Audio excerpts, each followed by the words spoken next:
بسم اللہ الرحمن الرحیم۔ السلام علیکم خواتین و حضرات، میں ہوں آپ کا جنید سلیم اور آپ دیکھ رہے ہیں انصاف ڈیجیٹل۔ ناظرین، آج آبویسلی گفتگو کا آغاز ایک انتہائی افسوسناک خبر سے جو یقیناً آپ تک پہنچ چکی ہوگی۔ خیبر پختونخوا کے شہر نوشہرہ میں دارالعلوم حقانیہ میں خودکش دھماکہ، جس میں ابتدائی طور پر 4 افراد کی شہادت کی تصدیق ہو چکی ہے، اور سب سے افسوسناک خبر یہ ہے کہ دھماکے میں مولانا سمیع الحق مرحوم کے بڑے صاحبزادے مولانا حامد الحق بھی شہید ہو چکے ہیں۔ بہت ہی تشویشناک اور افسوسناک صورتحال ہے اس وقت۔ ناظرین، دہشت گردی جس کے بارے میں کہا جا رہا تھا کہ اس کا سر کچل دیا گیا ہے، اب کچھ عرصے سے دوبارہ یہ سر اٹھا رہی ہے۔ میری حکومت سے اور حکومت کے کارپردازوں سے دست درخواست ہے کہ خدارہ اس جانب توجہ دیں اور اس کو اپنی اولین ترجیح بنائیں۔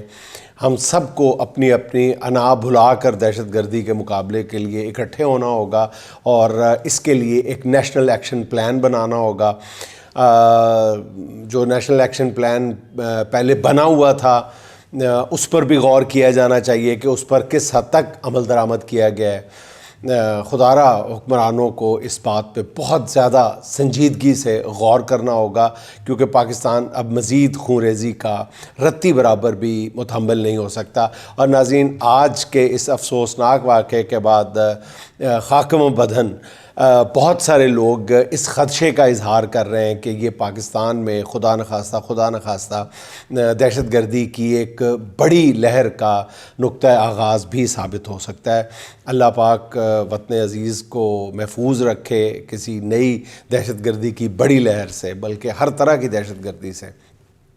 ناظرین، ایک طرف دہشت گردی ہے، دوسری طرف ملک میں بڑھتی ہوئی مہنگائی، بے روزگاری اور معاشی عدم استحکام پر قابو پانے کے لیے حکمرانوں نے انقلابی فیصلہ کرتے ہوئے کابینہ میں 29 نئے وزراء شامل کر لیے، جس کا ذکر ہم کل کر چکے ہیں، جس سے وفاقی کابینہ کے ارکان کی تعداد 49 تک پہنچ چکی ہے۔ حکومت کے اس انقلابی قدم کے بعد 29 گھرانوں کا ایٹ لیسٹ 29 خاندانوں کا احساس محرومی تو ختم ہو گیا۔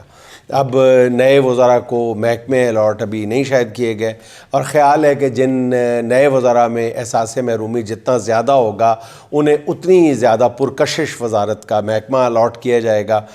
آگے چل کے آپ کو ایک بہت بڑی ایک خبر بھی دوں گا اس حوالے سے کہ کس طرح اس میں مختلف طاقتوں نے، مختلف قوتوں نے وزارتیں حاصل کرنے کے لیے کیا کیا کرشمے دکھائے ہیں۔ اس سے ناظرین دلیرانہ فیصلے سے حکمرانوں کو کئی فوائد حاصل ہوں گے۔ سب سے بڑا فائدہ تو یہ ہے کہ پہلے عوام کی جو تنقید یا لعنت ملامت کا ہدف جو ہے حکمران ٹولے کے چند افراد ہوا کرتے تھے، جس سے ان ملامت زدہ وزراء کی پرفارمنس پہ بھی فرق پڑتا تھا۔ وہ اپنے دل میں دبی کئی خواہشات پر اختیار کے باوجود عمل نہیں کر پاتے تھے، مگر کابینہ میں توسیع کے بعد 29 نئے چہرے سامنے آئے ہیں جو اب حکومت پر ہونے والی تنقید، ملامت اور عوامی بد دعاؤں کا بڑا حصہ ان کے ساتھ، پہلے والوں کے ساتھ شیئر کریں گے۔ یعنی نئے وزراء کابینہ میں موجود اپنے سینئر وزیروں کے لیے وقتی ریلیف کا باعث بن سکتے ہیں۔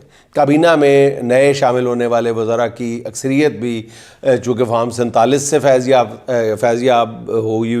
یافتہ، اس لیے یہ فائدہ بھی ہے کہ عوامی تنقید ان کا بھی کچھ نہیں بگاڑ سکتی۔ الٹا یہ وزراء اپنے اختیارات کے استعمال سے تنقید کرنے والے عوام کے اجتماعی شعور کو روز چرخے لگاتے رہیں گے۔ اچھا، میرے خیال میں منظم عوام سے انتقام لینے کی اس سے اچھی تدبیر کوئی اور ہو نہیں سکتی۔ میں سوچ رہا تھا کہ نئے وزیروں کو محکمے کون سے الاٹ ہوں گے۔ ویسے تو ان وزراء میں سے ہر ایک جو ہے وہ موتیوں میں تولنے کے لائق ہے، اور ایک وزیر جس کے بارے میں مجھے آپ کو جس خبر سے بھی آگاہ کرنا ہے وہ موتیوں میں نہیں بلکہ سونے میں لوگوں کو تولتے ہیں۔ وہ یہ سب ہر فن مولا ہیں۔ اچھا ناظرین، انہیں جس وزراء کو جس وزارت کی کرسی پہ بٹھایا جائے گا، جس وزیر کو بھی، وہ اس کی کایا پلٹ دیں گے۔ ماشاءاللہ اتنے سارے ایک سے ایک بڑھ کے ہیں، مگر پھر بھی ان میں سے کچھ ایسے چہرے ضرور ہیں جو بعض شعبوں میں غیر معمولی ذہانت اور صلاحیت یا اسپیشلائزیشن رکھتے ہیں۔ ان وزراء کو ان کے انہی پسندیدہ شعبوں کی وزارت ملے تو یہ وزارتیں میرا خیال ہے دن دگنی رات چگنی ترقی کریں گے۔ جیسے محترم المقام حنیف عباسی صاحب ہیں، یہ ایسے شہ دماغ ہیں جو ادویات اور ان کے استعمال، ان کے فوائد اور ان کے سائیڈ ایفیکٹس پہ ایسا غیر معمولی عبور رکھتے ہیں کہ اس معاملے میں شاید ہی کوئی ان کے ہم پلہ ہو. اگر انہیں ڈرگ ریگولیٹری جیسی کوئی یا اس سے ملتی جلتی یا وزارت کا چارج دے دیا جائے تو میرا خیال ہے کہ اس کی جو کرامات ہیں وہ پوری قوم پھر دیکھے گی. اچھا ناظرین، جس خبر سے آپ کو آگاہ کرنا ہے وہ آپ کو بتا دیتا ہوں کہ اس کابینہ سازی میں کیا کیا کرشمہ سازیاں ہوئی ہیں. ان کی میرے پاس ان کرشمہ سازیوں کی میرے پاس اتنی کہانیاں ہیں کہ جتنے وزراء کا اضافہ ہوا ہے یعنی اتنی میرے پاس کہانیاں ہیں. یعنی ہر نئے وزیر کے ساتھ ایک کہانی جڑی ہوئی ہے کہ اس کی انٹری کیسے ہوئی ہے، کس بنیاد پہ ہوئی ہے، کس راستے سے ہوئی ہے یا کس کرشمے سے ہوئی ہے. آج آپ کی خدمت میں صرف ایک وزیر کا میں کرشمہ پیش کر دیتا ہوں جن کو ایک طرح سے اقلیتوں کے کوٹے پہ وزیر بنایا گیا ہے یا ایڈجسٹ کیا گیا ہے، لیکن ان کا اصل کرشمہ جو ہے وہ سونا ہے. جی ہاں، سونا، سلیپنگ نہیں، سونا یعنی گولڈ. یعنی ان کا نام 2-4 دن پہلے تک کسی متوقع لسٹ میں بھی دور دور تک نہیں تھا، بلکہ ان کی جگہ فیصل آباد سے طاہر سندھو کا نام لیا جا رہا تھا، بلکہ آلموسٹ وہ نام فائنل ہو چکا تھا طاہر سندھو صاحب کا. پھر کیا ایسا معجزہ ہوا کہ یہ جو نئے وزیر صاحب نے انٹری ڈالی ہے انہوں نے کس کس کو اپروچ کیا. پوری ناظرین ایک لمبی لسٹ ہے کہ جس بندے کا نام بھی کہیں دور دور تک نہیں تھا اچانک وہ ایک ایسے بندے کو ہٹا کے خود وزیر بننے میں کامیاب ہو گئے جن کے ساتھ وزیر اعظم نے جن کے ساتھ وزارت کا وعدہ کیا ہوتا، طاہر سندھو کے ساتھ بالکل پکا تھا، پکی مور لگی ہوئی تھی ان کے نام پر کہ ان کو وزیر بنایا جانا ہے، اور ان کی جگہ یہ صاحب وزیر بن گئے. کہا یہ جاتا ہے کہ ایک پہلے سے وفاقی وزیر جو موجود ہیں وہ، اور ایک خاتون وزیر جو ترقی کر کے آئی ہیں، پہلے وزیر مملکت تھیں، اب وہ ماشاءاللہ فیڈرل منسٹر بن گئی ہیں ان کا، اور ایک لاہور سے صوبائی رہنما جو ہیں جو کھیلوں کے حوالے سے شہرت رکھتے ہیں. ان تینوں کو انہوں نے سب سے پہلے اپروچ کیا اور اپنا نام ڈلوایا، اور ظاہر ہے کہ ان کو بہت زیادہ کہا جاتا ہے کہ کافی کچھ خرچ کرنا پڑا اس حوالے سے. سونے کے تاجر ہیں، ان کو زیادہ ان کا شوق بھی ہے تحائف دینے کا، ان کو بہت زیادہ شوق ہے، اور ان کو کہیں سے تحائف خریدنے نہیں پڑتے تو وہ چھوٹے چھوٹے بسکٹ وہ جو ہیں وہ ویسے ہی دے دیتے ہیں. کھانے والے بسکٹ نہیں، سونے کے بسکٹ ناظرین، تو وہ ویسے ہی دے دیتے ہیں. اچھا، اس میں مزے کی بات یہ ہے کہ طاہر سندھو صاحب کا جو نام تھا، ان کے جو سب سے بڑے سفارشی تھے وہ فیصل آباد سے ہی ایک نہ جیتنے والے ایم این اے جو مشیر کے طور پہ بھی کام کر رہے ہیں اب، وہ تھے. اب جو یہ نئے وزیر صاحب بنے انہوں نے کہا کہ سب سے پہلے تو مجھے ان صاحب کو خریدنا ہے، یعنی ان صاحب کو رام کرنا ہے اپنی وزارت کے لیے. تو کہا یہ جاتا ہے مبینہ طور پہ کہ انہوں نے یہ جو نئے وزیر صاحب بنے ہیں، وزیر مملکت بنے ہیں، انہوں نے ان 3 لوگوں کو مٹھی میں کرنے کے بعد ان صاحب کو، فیصل آباد والے سرکار کو، انہوں نے جو طاہر سندھو کے سفارشی تھے سب سے زیادہ، ان کو کہا جاتا ہے کہ ان کو ایک بہت بیش قیمت گھڑی جا کے پیش کی، رولیکس برانڈ کی، جو ٹاپ آف دا لائن ہے، جو سب سے قیمتی گھڑی ہوتی ہے. کہا یہ جاتا ہے کہ ان کو رولیکس گھڑی تحفے میں دی ہے، اور پھر طاہر سندھو صاحب کا پتہ صاف کروایا گیا. پھر اس کے بعد اگلا مرحلہ آتا ہے ایک اور بہت ہی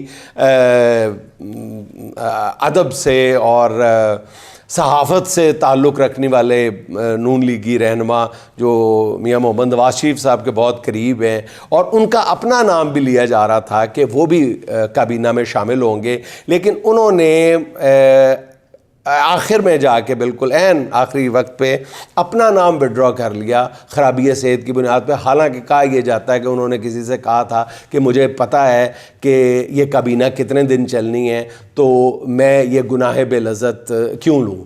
تو انہوں نے اپنا نام وڈرا کیا اور ان صاحب کا بھی نام لیا اور اپنی ایک پوری لسٹ دے دی.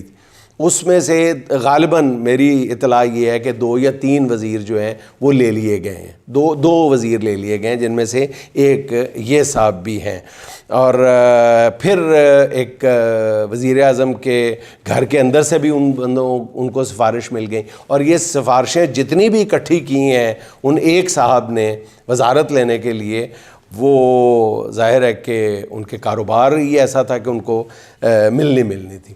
اچھا ناظرین، اب چلیں چھوڑیں، میں آنے والے دنوں میں آپ کو مزید وزیروں کی بھی کہانیاں بتاؤں گا کہ سب نے کیسے کیسے وزارتیں لی ہیں۔ اچھا ناظرین، اب چلتے ہیں حزب اختلاف کی قومی کانفرنس گرینڈ اپوزیشن الائنس کی تشکیل کی جانب بڑی پیش رفت قرار دی جا رہی ہے، جسے حکومتی اقدامات نے غیر معمولی کامیابی بخشی ہے۔ جی، حکومتی اقدامات نے غیر معمولی کامیابی بخشی ہے۔ اس کانفرنس کی کامیابی پہ اب نون لیگی رہنما جو ہیں وہ بھی لکیر پیٹ رہے ہیں۔ نون لیگی رہنماؤں کی نجی محفلوں میں اس کانفرنس کی ہینڈلنگ پہ کھلی تنقید ہو رہی ہے، مگر سامنے آ کر کوئی بات کرنے کے لیے تیار نہیں ہے۔ اس پر رانا ثناء اللہ صاحب کا موقف سامنے آیا۔ وہ کہتے ہیں کہ وفاقی حکومت نے اپوزیشن کی کانفرنس روکنے کا فیصلہ نہیں کیا تھا، جنہوں نے یہ کیا اپوزیشن ان سے پوچھ سکتی ہے۔ یہ دوسرا تیسرا دن ہے کہ رانا ثناء اللہ صاحب جو ہے وہ نام لیے بغیر کسی جانب اشارہ کر رہے ہیں، اور وہ کس جانب اشارہ کر رہے ہیں پہلے بھی بتا چکے ہیں کہ ان کا اشارہ محسن نقوی صاحب کی طرف ہے۔ وزیر داخلہ، اچھا وہ انہوں نے کہا جی کہ پوچھ سکتی ہے، وزیر داخلہ نے کسی کو کہا ہے تو ان سے جواب لیا جا سکتا ہے، تحقیقات ہونی چاہیے، یہ سب کچھ وہ فرما رہے ہیں رانا ثناء اللہ صاحب۔ تحقیقات ہونی چاہیے کہ تالے کس نے لگائے اور کیوں لگائے۔ اب رانا ثناء اللہ کا یہ بیان جو ہے ان کی بے بسی کا بھی عکاس ہے۔ اصل میں وہ، میں جیسے عرض کر چکا ہوں، وہ کہنا تو یہی چاہتے ہیں کہ اپوزیشن کی کانفرنس روکنے سے متعلق جو کچھ بھی غلط ہوا ہے اس کے ذمہ دار جو ہیں وہ محسن نقوی ہیں۔ اب نون لیگی حکومت کا اس کا ذمہ دار نہ سمجھا جائے، مگر رانا صاحب محسن نقوی پر تنقید کرنے کی کھل کر ہمت کریں نا، پھر آپ نام بھی لینے کی ہمت نہیں کرتے۔ اب عجیب سی تنقید ہے آپ کی، بڑی ہومیوپیتھک تنقید ہے۔ البتہ آپ یہ ضرور بتا رہے ہیں کہ فارم 47 والے وزیر اعظم کی اسلام آباد کی حدود میں بھی نہیں چلتی۔ آپ کا مطلب تو یہی ہوا نا پھر۔ اب ذرائع کا کہنا یہ ہے کہ قومی کانفرنس کو سوشل میڈیا پر جو پذیرائی ملی ہے اس کا اندازہ خود اپوزیشن رہنماؤں کو بھی نہیں تھا، جس کے بعد گرینڈ الائنس کی تشکیل میں موجود رکاوٹیں جو ہیں وہ کافی حد تک دور ہو چکی ہیں۔ اور ذرائع کہتے ہیں کہ عید کے بعد متوقع تحریک کے لیے کئی آپشن زیر غور ہیں۔ اپوزیشن رہنماؤں کو اس بات کا احساس ہے کہ تحریک کا اعلان ہوتے ہی ان میں سے بیشتر کو گرفتار کر لیا جائے گا، اور اس صورت میں تحریک کو کیسے آگے بڑھایا جائے گا، اس وقت سب سے بڑا سوال یہی ہے۔ اس حوالے سے ایک آپشن کی جانب محمود اشکزئی نے اشارہ کر دیا ہے، جن کا کہنا یہ ہے کہ تحریک انصاف سمیت تمام اپوزیشن ارکان جو ہیں وہ پارلیمنٹ سے باہر نکل آئے۔ اس پارلیمنٹ کے باہر فارم 45 والے ارکان کی، یعنی اصلی ارکان کی الگ پارلیمنٹ لگائیں، جس کے اسپیکر اسد قیصر صاحب ہوں۔ تاہم جو معاملات پر نظر رکھتے ہیں وہ جانتے ہیں کہ ان کا اشارہ پارلیمنٹ سے استعفوں کی جانب ہی ہے۔ اس بارے میں معروف صحافی نجم سیٹھی صاحب کا تجزیہ بھی سن لیں۔ وہ کہتے ہیں کہ فوج اور حکومت کو اپوزیشن اور عوام کو ڈیل کرنا نہیں آیا، انہوں نے پکڑ دھکڑ پر یقین رکھا، جس سے حالات خراب ہوئے۔ اب عمران خان پارلیمنٹ سے استعفوں کا اعلان کرتے ہیں تو نیا بحران کھڑا ہو جائے گا، اور عمران خان اب یہ اعلان کر سکتے ہیں کیونکہ پچھلی بار کے برعکس اس دفعہ ان کے پاس کھونے کو کچھ نہیں ہے۔ اچھا ناظرین، اب آ جائیں ورلڈ جسٹس پروجیکٹ کی رپورٹ کی طرف، جو سامنے آ گئی ہے، جس میں کہا گیا ہے کہ پاکستان لا اینڈ آرڈر کے حوالے سے 142 ملکوں کی فہرست میں، جی ناظرین ذرا غور سے سنیے گا، پاکستان لا اینڈ آرڈر کے حوالے سے 142 ملکوں کی فہرست میں 140ویں نمبر پہ ہے۔ وہ کون سے 2 ملک ہیں جو پاکستان سے بھی نیچے ہیں؟ مالی اور نائجیریا۔ استغفر اللہ۔ جمہوریت میں ہم 6 درجے تنزلی کے بعد 10 بدترین جمہوریتوں میں شامل ہو چکے ہیں۔ دوسری طرف پاکستانیوں کو انٹرنیٹ کی بندش کے حوالے سے انتہائی شرمناک صورتحال کا سامنا ہے۔ سال 2024 کی رپورٹ کے مطابق اس سال پاکستان میں 18 بار انٹرنیٹ بند کیا گیا، جو 9735 گھنٹے جاری رہا۔ اس بندش سے ملک کے 8 کروڑ سے زیادہ صارفین جو ہیں متاثر ہوئے۔ اب انٹرنیٹ کی یہ بندش انتخابات کے دوران یا معلومات کو کنٹرول کرنے کے لیے کی گئی، جس سے آبویسلی معاشی نقصان کا تخمینہ جو ہے وہ پہلے بھی بیان کیا جا چکا ہے۔ 1.62 ارب روپیز نہیں، ڈالر، 1.62 ارب تخمینہ لگایا گیا انٹرنیٹ کی بندش سے ہونے والے نقصان سے۔ اور یہ بھی نہیں کہ اس پر حکومت میں بیٹھے کسی شخص کو کوئی پشیمانی ہو، کوئی شرمندگی ہو، نہ، بلکہ انٹرنیٹ بندش پر پروجیکٹ پر کامیابی سے عمل کرنے کا صلہ بھی دیا گیا ہے، اور یعنی کندھے اچکا کے اس کامیابی کا ذکر کیا جاتا ہے۔ اسی صلے میں آئی ٹی منسٹر شہزہ فاطمہ کی پروموشن کر کے انہیں وفاقی وزیر کا درجہ بھی دیا گیا ہے۔ اچھا ناظرین، ایک طرف یہ حالات ہیں، دوسری طرف ناظرین دیکھیں کہ لاہور ہائی کورٹ میں خود کو آگ لگانے والا ساحل بالآخر جان کی بازی ہار گیا۔ ساحل آصف جاوید لاہور کے میو ہاسپٹل میں دم توڑ گئے۔ اس نے چند روز قبل انصاف نہ ملنے پہ خود کو لاہور ہائی کورٹ کے احاطے میں آگ لگا لی تھی۔ اس واقعے کے بعد لاہور ہائی کورٹ کی میڈم چیف جسٹس نے حکم دیا تھا کہ پتہ کیا جائے کہ ہائی کورٹ کے احاطے میں پٹرول کیسے پہنچا۔ استغفر اللہ، یعنی چیف جسٹس صاحب کو یہ فکر نہیں ہے کہ ساحل نے خودکشی کیوں کی ہے، یہ فکر نہیں ہے کہ ساحل تک انصاف کیوں نہیں پہنچا، اس بات کی فکر ہے کہ ہائی کورٹ کے احاطے میں پٹرول کیسے پہنچا۔ ساحل تو بیچارہ انصاف کی خواہش لیے سب سے بڑی عدالت میں پیش ہو گیا، تو میڈم چیف جسٹس کو اگر یہ پتہ چل جائے کہ ہائی کورٹ کے احاطے میں پٹرول کیسے پہنچا، تو یہ پتہ چلانے کی بھی کوشش پھر ضرور کیجیے گا کہ عدالت کے ہاتھوں سے انصاف کہاں غائب ہو گیا۔ وہ معاملات جن کا فیصلہ ایک پیشی پر ہو سکتا ہے، ان کے فیصلے 7 سال کیوں لٹکے رہتے ہیں؟ میڈم چیف جسٹس صاحبہ اگر انکوائری کرا سکتی ہیں تو اس کی بھی ضرور انکوائری کرائیں کہ جو لوگ انصاف نہ ملنے پر خود سوزیاں کر رہے ہیں، کہ انصاف میں تاخیر پر وہ آگ لگا کر سب کچھ جلا کر راکھ کرنے پر نہیں اتر آئیں گے، وہ اس پورے نظام کو آگ لگانے پر کمر بستہ نظر نہیں آتے۔ بہرحال ناظرین، خوش رہیں، خوش رکھیں، آپ سے ملاقات ہوگی انشاءاللہ اگلے ولاگ میں۔ اللہ حافظ۔